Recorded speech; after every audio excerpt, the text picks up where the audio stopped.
Assalamualaikum warahmatullahi wabarakatuh. Ketemu lagi dengan saya, Suhayat Hadiansyah di pembelajaran matematika.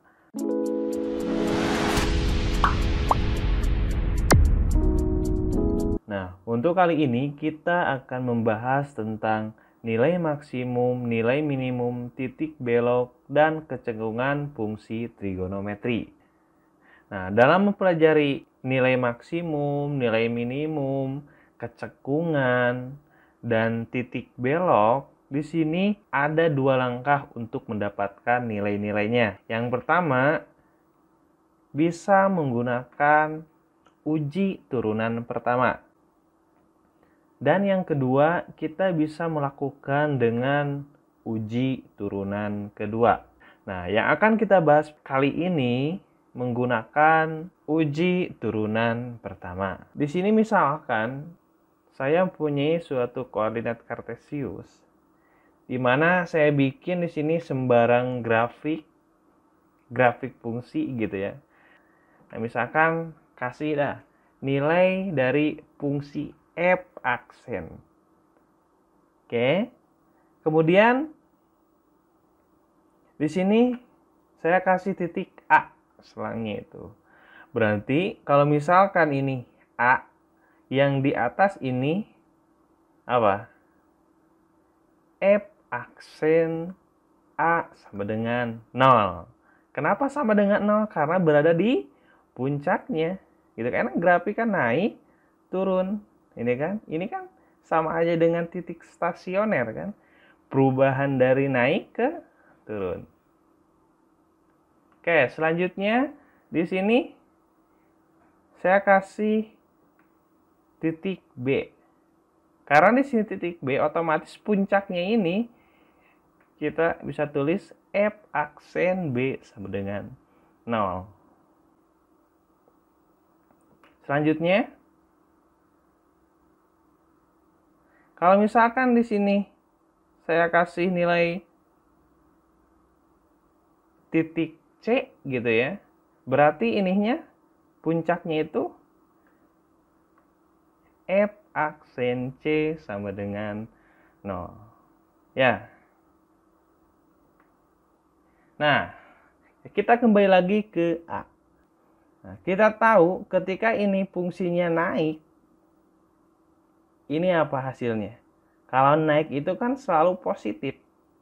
Berarti ini positif. Tulis positif. Karena naik itu identik dengan ke arah positif. Kemudian, ini kan turun. Artinya apa? Ke arah nih negatif. Ya, turun menuju ke B. Gitu ya.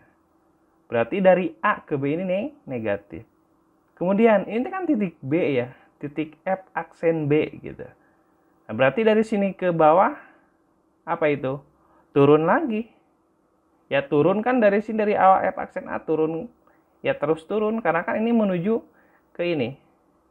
F aksen C grafiknya itu. Nah, dari F aksen C ke arah atas, si F aksennya itu negatif atau positif? Ya, benar. Positif. Ya, karena kan ke atas lagi, berarti ke arah positif. Nah, di sini kita bisa melihat selangnya itu, ini kan sebelum A, atau di sini kan ini, apa ini?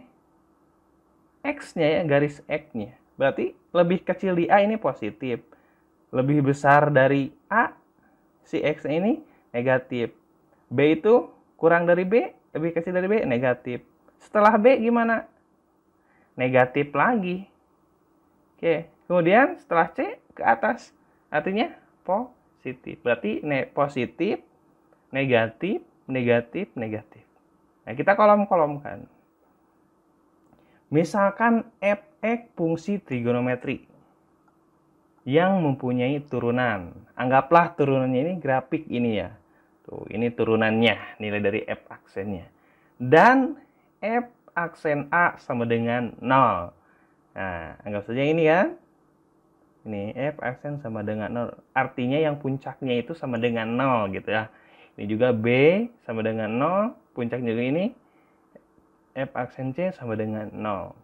Kita lihat. F aksen X bertanda positif di X kurang dari A. Berarti yang ini kan, katanya tandanya positif kurang dari A. Oke. Dan bertanda negatif di X lebih besar A. Berarti yang ini. Ya, negatif lebih besar dari A. Maka titik A, F, A disebut titik maksimum lokal. Oh, ternyata kalau misalkan ini kan A gitu kan, titik A. Sebelum A itu positif, kemudian dan setelah A ke arah kanan itu negatif,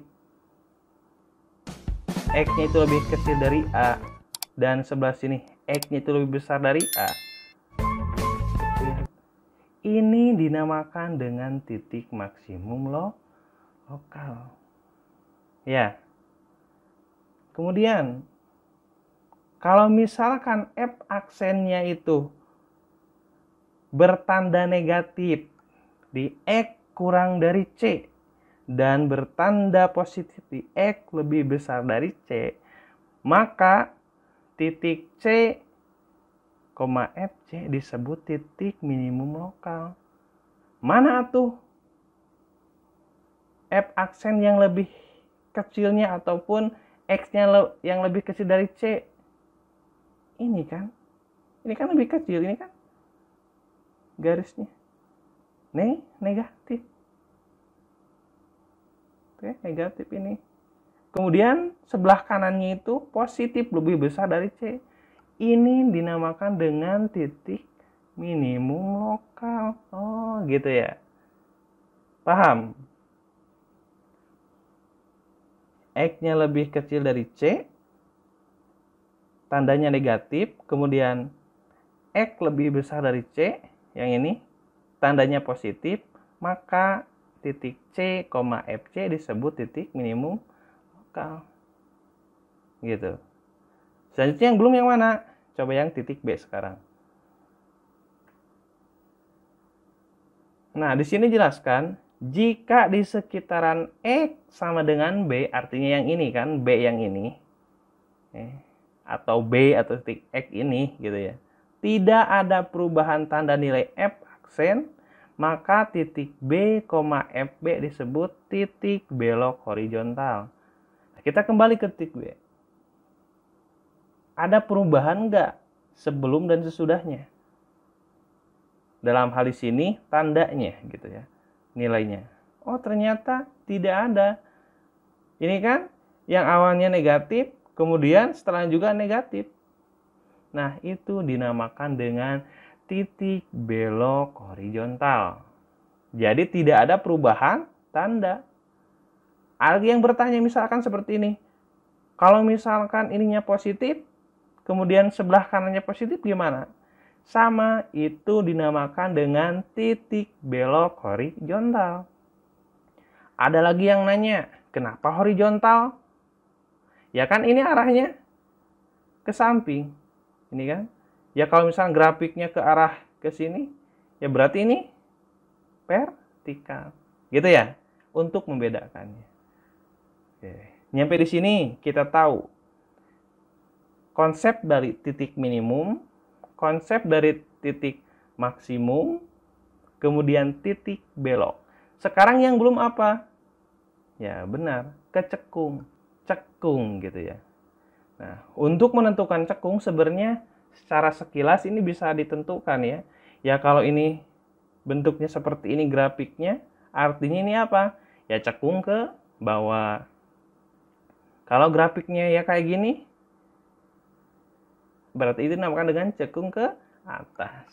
Nah, tapi menurut definisi, untuk tahu itu cekung ke atas ataupun cekung ke bawah, kita bisa melihatnya dengan menentukan di atas atau di bawah garis singgung. Oke, kita lihat yang ini dulu dari F aksen A yang grafiknya ini. F aksen A sama dengan 0. Oke. Ini kira-kira, ini grafik, mohon maaf, ini garis singgung. Garis singgung itu ya tegak lurus. Nah, perhatikan, ya grafik ini ada di atas atau di bawah garis singgung. Di bawahnya kan, berarti ini grafik cekungnya kemana? Ke bawah, benar. Oke, ini cekungnya ke bawah. Selanjutnya kita perhatikan yang ini. Misalkan ini ada apa ini garis singgungnya gitu dari C, di F aksen C-nya. Ini tegak lurus. Ini kira-kira si grafiknya itu Fx ini, grafik dari fungsi Fx ini ada di atas garis singgung atau di bawahnya? Di atasnya ya, berarti ini dinamakan dengan cekung ke atas. Nah, seperti itu konsep untuk mencari titik maksimum, titik minimum, titik belok, dan untuk melihat grafik itu cekung ke bawah ataupun cekung ke atas. Sekarang kita lihat contohnya. Oke, di sini ada satu contoh di mana contohnya itu tidak berbentuk gambar ya. Ya, tidak berbentuk gambar. Karena kalau berbentuk gambar, kita sudah tahu pasti nilainya secara bisa menebaknya gitu. Kayak soalnya seperti ini. Tentukan titik dan nilai stasioner fungsi Y sama dengan Fx sama dengan cos 2x. Maksudnya ya bisa aja Y sama dengan cos 2x atau Fx sama dengan cos 2x. Nah, pada interval X lebih besar sama dengan 0, lebih kecil sama dengan 2π. Dan carilah titik maksimum dan minimumnya. Waduh, berarti banyak. Berarti kita harus mencari titik stasionernya, kemudian kita harus mencari titik maksimum, kemudian kita harus mencari titik minimum. Nah, caranya sama seperti kita mencari dari fungsi naik dan fungsi turun. Langkah pertama, tentukan turunan pertama fungsinya. Nah, fungsinya apa tadi? Fx cos 2x, yang ini kan. Fx cos 2x ketika diturunkan, ini hasilnya dari min sin x. Karena di sini ada 2x, berarti min sin 2x. Setelah itu apa yang diturunkan? Benar, 2x. 2x diturunkan hasilnya jadi 2. Jadi hasilnya itu min 2 sin 2x. Setelah kita tahu hasil turunannya, berarti kita harus mencari syarat stasioner. Syarat stasioner apa? Benar, F aksen X sama dengan 0. Kita tulis. Setelah itu apa? Kita masukkan saja. F aksen X-nya berapa? Min 2 sin 2x. Kita tulis. Min 2 sin 2x sama dengan 0. Karena ini kan sama dengan 0. Ini kan ada negatif ya. Biar negatifnya hilang gimana? Yang kalikanlah kedua ruas dengan negatif 1/2. Jadi hasilnya berapa ini? Nah, sin 2x sama dengan 0. Nah, di sini kan ada 2 ya. Oke lah kalau misalkan sin x sama dengan 0. Itu gampang memisahkan x-nya. Tapi kan ada 2x. Berarti kita harus ingat ini. Ya kan kita tahu bahwa sin 0 itu hasilnya 0. Ya udah kita tulis aja sin 0. Nah, setelah ini kita harus tahu dulu atau kita harus ingat konsep ini. Sin x sama dengan sin a. Di mana x itu sama dengan a ditambah n kali 2π. Dan bisa saja x sama dengan V dikurangi A ditambah N dikali 2π. Nah, berarti yang jadi X-nya mana? 2X. Yang jadi A-nya mana? Ya, 0. Kita tulis di sini. Berarti X dulu ya. Nah, X-nya itu 2X. Kemudian, ininya yang 0 ini kita rubah jadi ini. 0 ditambah N kali 2V yang ini. Ya, setelah itu gimanain? Kan kita ingin mencari X ya. Ya berarti ini dikali 1/2 gitu ya. Ini kali 1/2. Hasilnya itu ini nggak ada 0, ini N, ini 2, dikalinya kesatuan gitu jadi NV. Nah, setelah ini untuk mencari X-nya berapa, kita misalkan di sini N-nya dulu berapa? Ambillah dari yang terkecil, yang nilainya itu tidak negatif gitu ya. N0 bisa ya. Oke, misalkan N-nya 0, berarti X-nya itu apa? N-nya 0, berarti X-nya juga 0. Karena kan 0 dikali V, ya 0.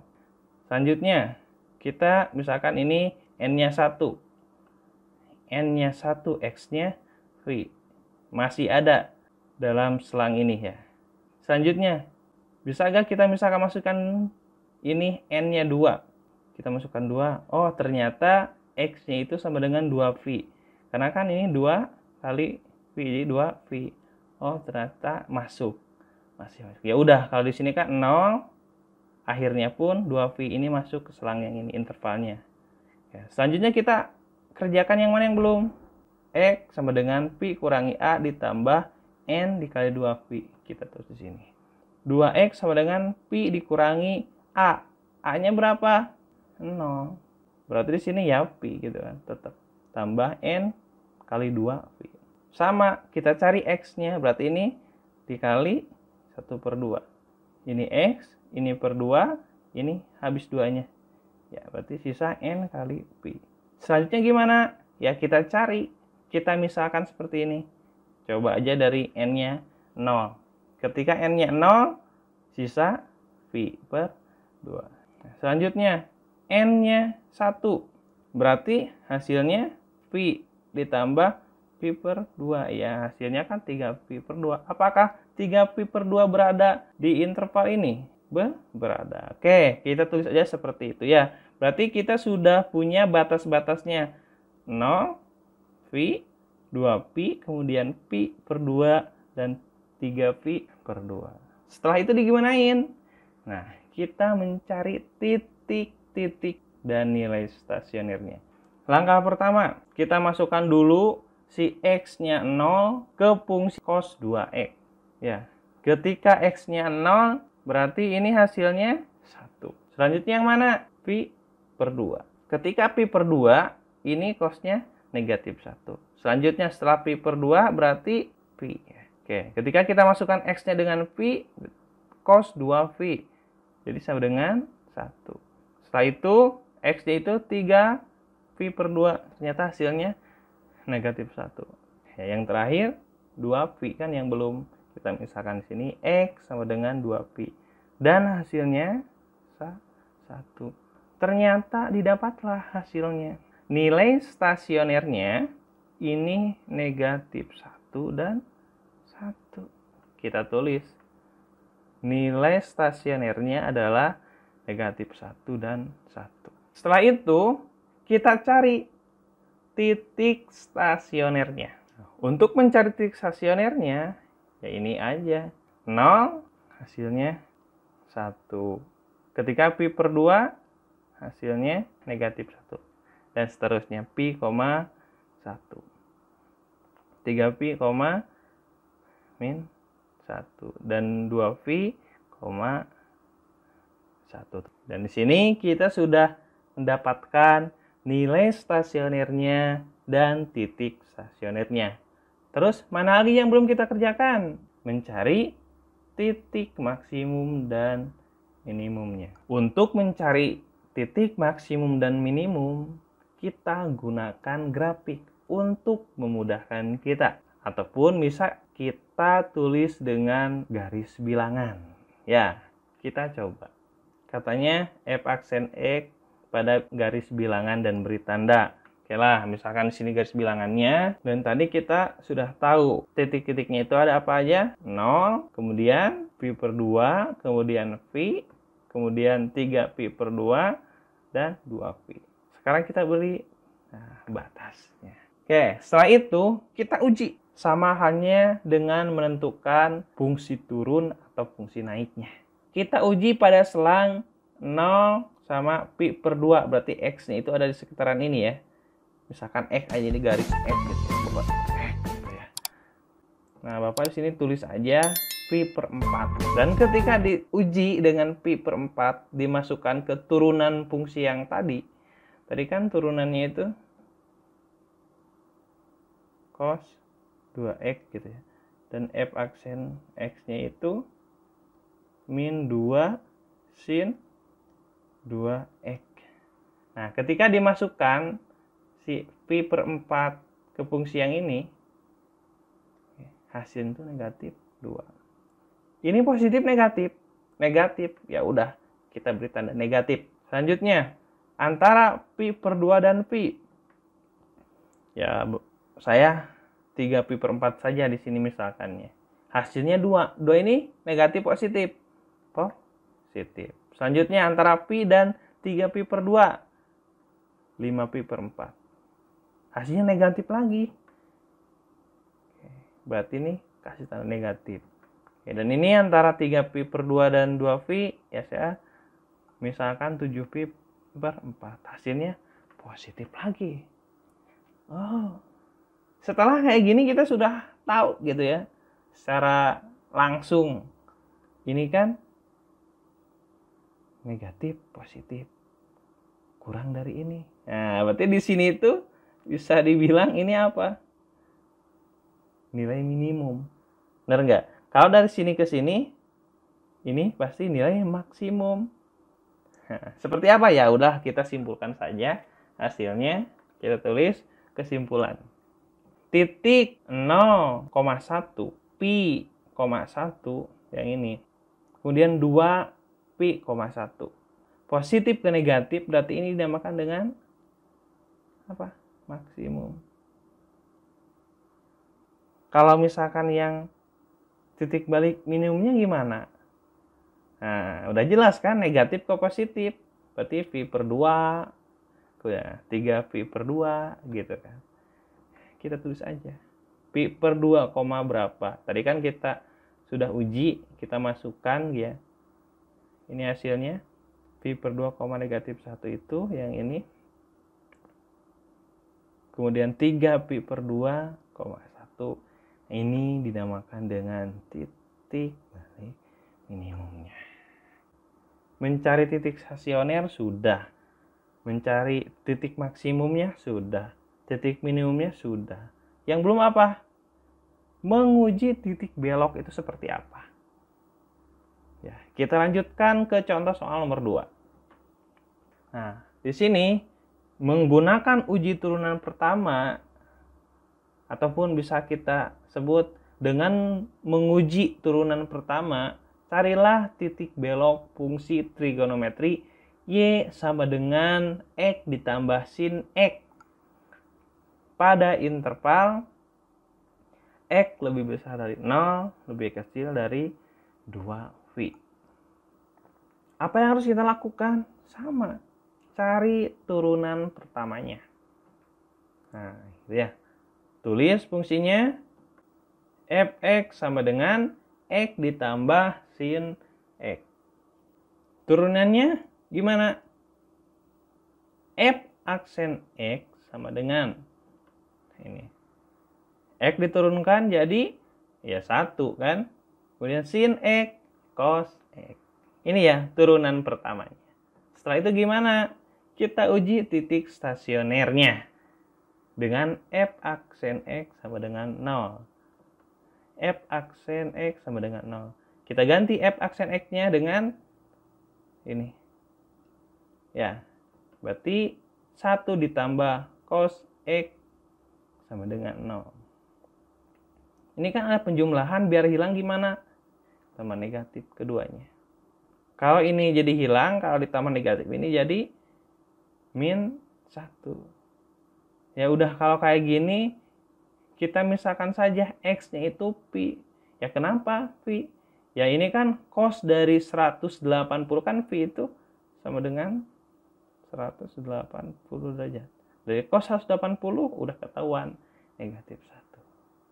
Udah ya, di sini udah ketahuan langsung, berarti ya batas-batasnya itu ada 0, ada pi, ada 2 pi.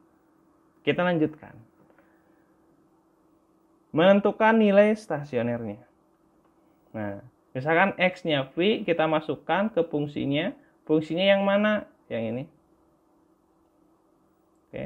Hasilnya itu berarti Pi ditambah sin V. 180 ditambah sin 180.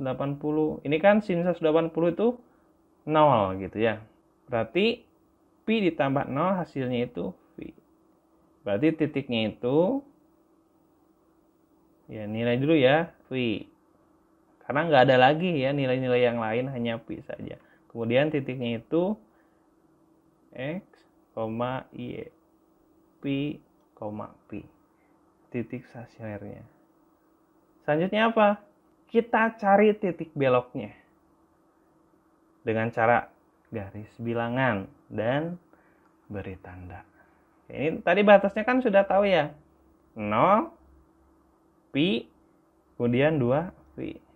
Kita anggap seperti ini. 0, Pi, 2, Pi. Kasihlah garis, biar enak gitu kelihatannya. Antara 0 dengan V. Misalkan saya tulis Pi per 3.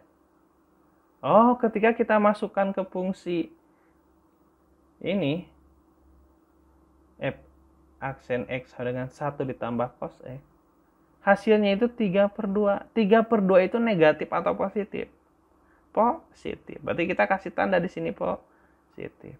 Kemudian kita cari antara V dan 2Pi.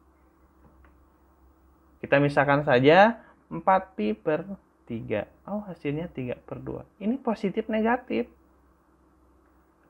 Positif. Oh, setelah kita dapatkan tanda positif, tanda positif.